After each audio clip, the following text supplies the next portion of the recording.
What's poppin', Rob Television? Welcome back to another reaction with your boy. As you can see by the title, man, yes, I'm back with another Larry Legend reaction video. Now today, man, as you can see from the first video, I'm finna be hitting you guys with not one, not two, but three Larry Bird reactions, all courtesy to Sean Davis. So show my man some love for providing us this content. But as you can see by the title, man, this is how good was old Larry Bird. Now, as you all know, which all of you guys know because you guys, as well as me, are big fans of Bird. Bird was pretty much effective throughout his whole career, from the early stages of his career, even throughout the downslope of his career, we know, with, of course, with old age and injuries. But this video right here is going to be breaking down how good was old Larry Bird, actually. But before we get into this video, man, you know how we do over here, man. Make sure you do me a big favor, man. Smash that thumbs up button. Also, if you're new to the channel, make sure you subscribe. Click that post notification bell. We notify on all things Rob Television.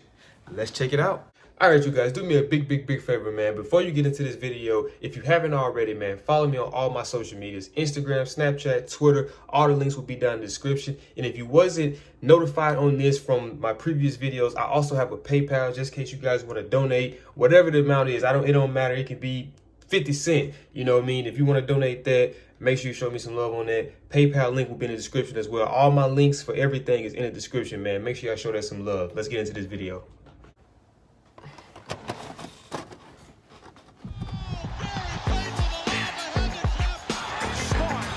Hey guys, this is Dominique Wilkins. Hey, this is Sean Kemp. This is Gary Payton. Hey, this is Pau Gasol. NBA fans, what's up? This is Vince Carter here. Hey, what's up? This is Matt Barnes. If you're an old school NBA fan like I am, make sure you check out the Basketball Time Machine with my man Sean Davis. Let me Kobe get that. Hey folks, how's it going? Welcome back to the Basketball Time Machine. I'm your host, Sean David. Thanks for tuning What's up, in. Sean? You know what time it is. It is old school NBA time. So today's episode, Yes, I want to yes, take sir. a look at how good Larry Bird was in his mid-30s, so the older version of Larry Bird. Was he still productive when his back was broken and everything? So that's what we're going to take And a I look was at. gonna say too, you gotta give it. Well, I mean, we ain't making up no excuses, but I mean, these are actual facts, man. The man was hurt. Like, he was hurt. Like, you got a lot of people who get up in old age, and you know, of course, they got aches, pains, you know, from over the years of playing ball. But he was actually, like, you know, ruptured Achilles, bad back. Like, you know, man, this man had some severe injuries, so that had to do with a lot of his productive rate too. So I mean, it's kind of Look at in this I hate that episode. for him, though. So sit back, But he buckle still had up, an amazing and career, let's man. dive right into today's episode.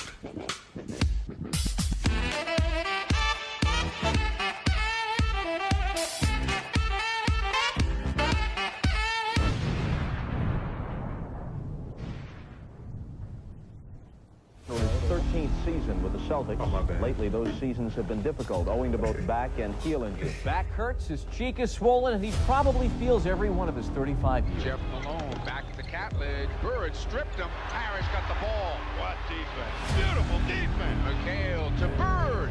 Got it. And went down hard. He's missed the Celtics' last 8 games, and he won't be in uniform for their game later today against the Spurs. And this first Parrish on the recovery. Bird is hurt. I know I say this every time. I done seen this clip probably over close to about 10 times, and every time I see the clip, it just make me want to just turn my head like this. I know that was a brutal moment right there, man. Now, we're writing the mid-1980s, and Larry Bird is at his career high. He was just voted the league's MVP for the 3rd straight time. And at a time where the league was stacked with more NBA legends that I can actually count, Larry Bird was clearly the best player. Always averaging about 25 to 27 points, 10 rebounds, and 7 to 8 assists per game. The Celtics were the best team in the league next to the rival, the Los Angeles Lakers. And even though the Celtics had Robert Parrish, Dennis Johnson, and Kevin McHale, Larry Bird was not only their leader, but also their best player. At that time, Larry Bird had already back problems, but he felt everything was under control, and he didn't worry too much. At the age of 29, so in 1986, Larry's plan was to play at least a couple more years, chasing more championships, and try to win more titles than Magic Johnson. When we talk about Larry Bird of the mid-80s, one thing to me often gets overlooked. Of course, he was that great shooter and that sensational passer. But let's talk a little bit more about his hustle plays. That to me made him stand out from other superstars. I mean, how many of the best players do you know who were also the guys that would hustle after every loose ball, dive on the floor? Also, that's one of the biggest things, and I know I stated this to you guys, but like that's one of the things that I always, and I feel like I win in that category whenever I'm arguing with somebody. Bird was better. It's because, like I say, man, or just like Sean said, like how many of, I'm talking about the superstars, the faces of the franchise, like the, almost the MVP, 3-time MVP. Like how many people do you know that's gonna do the, the grit work like that? They normally the faces of the franchise and star players. They normally have like role players around them that get the grit, that does that type of thing. Like Bird did it all, from the scoring, the passing, and the hustle plays. Like not too many superstars are going to be doing that I know of. I'm just going to be completely honest. And I love Michael Jordan to death. I didn't even see Michael Jordan dive into doing half the stuff that I see Bird doing. You know what I mean? Life on the floor even when the game was basically already won. This is something that we have to talk about more often. And even when his back was hurting, that would not change his playing style. Now we can't forget that Larry's back was not his only problem. In the 1988-89 season, Larry Bird would just play 6 games. This was the result of what his body had to endure over the last 10 years. Larry Bird will have surgery tomorrow afternoon to remove bone spurs from both heels. He'll miss at least 3 months of the season. Now, the Celtics knew that one day they would have to play without him, but they didn't know it would be this soon. That's the lead story in tonight's NBA Beat. It was obvious that not only were Larry Bird's ankles hurting, but also his game. Although averaging 21 points, he had just 1 offensive rebound and had yet to attempt a 3-point shot. All the pounding and all the playing I've done over the past 10 years have caused a lot of my problems, and there's no question about that. I think that I got a lot of years left in me. He was hurting us both ways out there because he couldn't move the way he wanted to move, and so it's better to have the surgery and get it over with and come back healthy. Let's take a look at some numbers. As you can see, from 1985 to 1988, Larry Bird was incredible. I mean, in the 1987-88 season, he was almost averaging 30 points, plus grabbing 9.3 rebounds and dishing out 6.1 assists. But then in the 1988-89 season, where Larry Bird only played 6 games, you can see what an incredible drop-off he had. And from this point onwards, his career would change. The following year, he came back and was putting up some incredible numbers. But it did not come as easy as before. His back was giving him more and more problems now, and his body was aching. But because of the way how Larry was raised by his parents, he felt that there was no room for complaints, and he just had to play, even if his back was killing him. If you get paid to go to work, you got to go to work. It was a situation that he was seeing almost daily. He had lost the structural stability in his spine, so it would slip into abnormal positions to try and lock itself to get an artificial stability. That's like getting your finger stuck in a door and somebody's still pushing on the door. So what we had to do was unlock his spine, realign it, do techniques that would hold that for 4 hours, 6 hours, that type of thing, and then he'd go play basketball.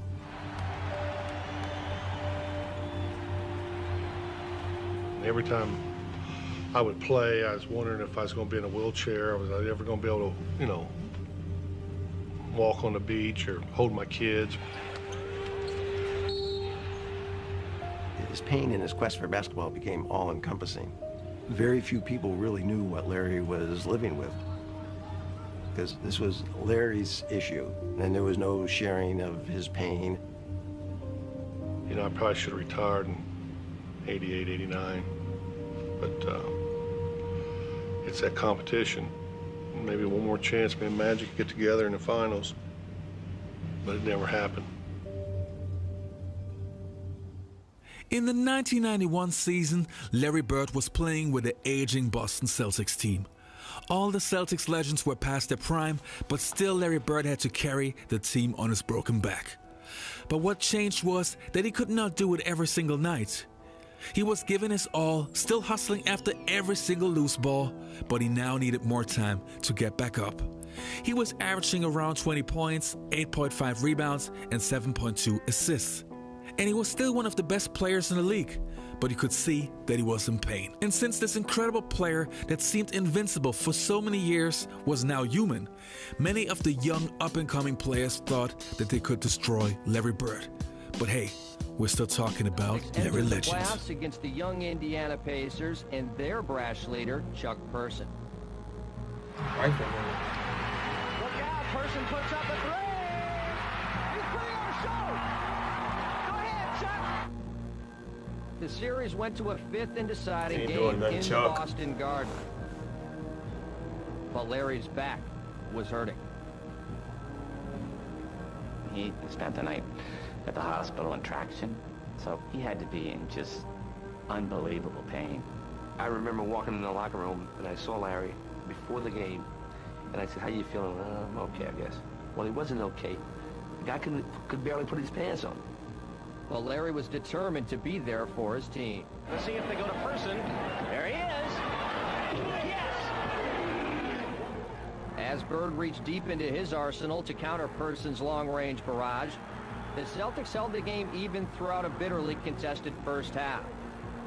But as the second quarter drew to a close, disaster would strike.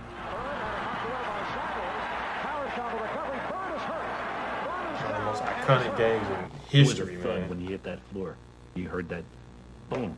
The breath went out of that building because they thought that, that was it. He got rocked to the floor as he was going to get that loose ball. When we went in halftime, he was in the training room. So nobody knew anything. And was he going to play anymore or was he all done? As the second half began with Bird in the locker room, And then he lost it on the open floor. the Pacers looked to put them away. They know the leader is not on the floor. Someone needs to step up now for Boston. The Celtics were in trouble. The younger, more agile Pacers definitely were in position to win that game. There you go. Here comes Larry. Oh, that bad man. Then all of a sudden, here comes Larry, and the garden erupted.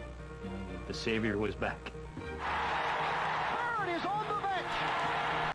I know that when they seen Bird come back out, they had to have knew that history was about to go down tonight. That we was finna see, this was finna be a game that we can look back on and be like, man, I remember that game. Like, Bird came back and just obliterated us, basically. He's got the warm-up jacket on. Listen to the crowd. I got the sense that the Pacers were stunned to see him there, and that they thought, holy That's what I'm what's saying. going to happen now? Midcourt outlet goes to Bird. Bird spots up from 20. Swing. Let's see another shot. Rebounded by Bird. Who rips it down. And he is back in the ballgame. From a psychological standpoint, having our leader back on the court gives us a tremendous adrenaline push. In his dramatic return, Bird gave the Celtics new life and added another chapter to his legend. Larry fakes the shot. So Larry Bird is answering the challenge put forth to him, and he's letting it all hang out today. The fans at that point wouldn't let the team lose because of what Larry was doing. Bird has to hurry. 5 on the shot clock. The turnaround. Right, and he's going to the line. You say to yourself, how many times does he drive that spike through your heart with shots like this? But certainly this, out of the pages of Willis Reed. This would not be the only iconic performance of Larry Bird in his mid-30s. In his last year, Bird literally played in his worst physical condition, still averaging around 20 points per game though. He knew right from the start that this would be his last season, and even though he had many games where he did not play well, he would follow up those games with incredible performances. So he did on the 15th of March in 1992. Playing against the Portland Trail Blazers, Larry would have a truly special game, putting up 49 points, 14 rebounds, and 12 assists. 10 seconds remaining in the fourth quarter. 10 seconds. That was a hell of a game, man. And then this game took place with my favorite Larry Bird shot. I think this is it right here.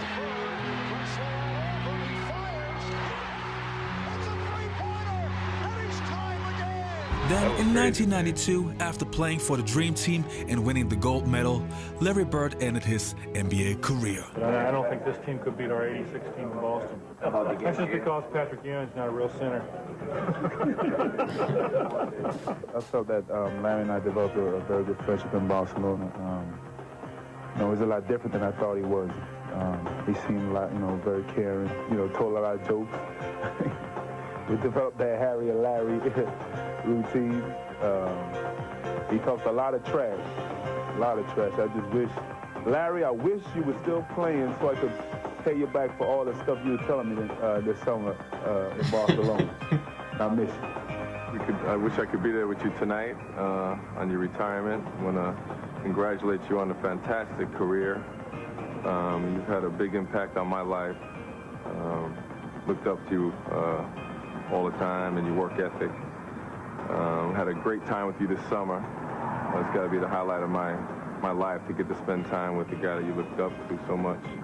You're the best, and I want to wish you the best in retirement. Larry, I hear that you're retiring. Thank goodness. I'm glad. I'm tired of seeing your face. Well, a lot of sad memories to me, but I enjoyed you tremendously. I wish you a lot of luck, and I think you had a very wonderful career, even though you probably ruined a lot of my successful games against the Boston Celtics. And I see you somewhere along the road, somewhere playing golf. So how good was the older version of Larry Bird? So how good was he when he was in his mid-30s? Well, as you could see, he was still a very good and productive player. And that when his back was broken and he could see that physically he was not in his best shape. But that just shows what a smart and intelligent player he was and how high his basketball IQ was. Still being one of the best players in that physical condition, hey, that's why Larry Bird is my second favorite player of all time. So that was it for today's episode. I hope you guys enjoyed this episode. Don't forget to leave a like and subscribe to the channel. And I hope to see you next time on the Basketball Time Machine. You all stay healthy, take care, and goodbye. Yes, sir. As you can see, guys, that is it for this video. If you did enjoy this video, do me a big favor, man. Smash that thumbs up button. Also, if you're new to the channel, man, make sure you subscribe. Click that post notification bell. We notify on all things Rob Television. I'm out this thing. I'll see y'all in the next video. Gang.